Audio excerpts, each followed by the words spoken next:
Саламатсыздарбы урматтуу мекендештер. Кыргызстанда президенттик шайлоого аз эле убакыттар калды. Ушул шайлоого Садыр Жапаров менен атаандаш болуп ким барат экен деген суроолор пайда болуп жаткан. Жакында эле билинген болчу туугандар, Бүтүн Кыргызстан партиясынын лидери Адахан Мадумаров дагы президенттик шайлоого ат салыша турганы. Бирок кече күнү эле жаңылыктардан кайра чыкты. Адахан Мадумаров президенттик шайлоого катыша албайт экен, себеби ага козголгон кылмыш иштери дейт.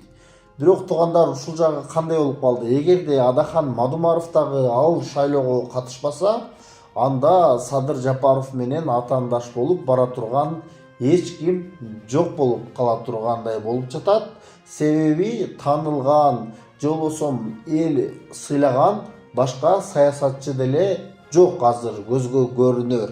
Ошондуктан Адахан Мадумаровду катыштырып койгону албетте азыркы бийликтин өздөрүнө дагы жакшы болот эле. Анткени Садыр Жапаровдун тарапташтары, ошондой эле Садыр Жапаров өзү дагы айтып жатпайбы?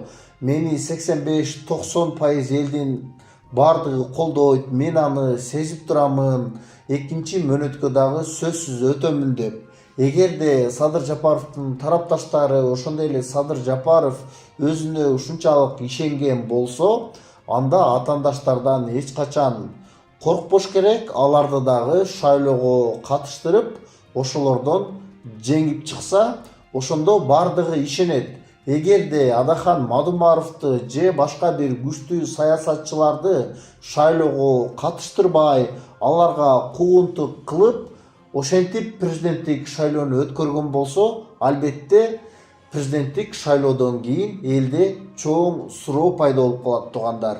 Ошондуктан Садыр Жапаров бул жерде өзүнүн атаандаштарына куугунтук көрсөтпөй, аларды дагы сыйлап, шайлоого чогуу катышып, ошол жерде элдин добушун алса жакшы болот эле туугандар. Эми ким билет, балким Адахан Мадумаров дагы өтүп кетиши мүмкүн. Бардык эле Кыргызстандын жараны, Кыргызстанды көтөрөбүз деген адамдар туугандар. Сиздер дагы ушул жөнүндө өзүңүздөрдүн ой пикириңиздерди жазып кетиңиздер. Албетте каналга катталганды дагы унутпаңыздар.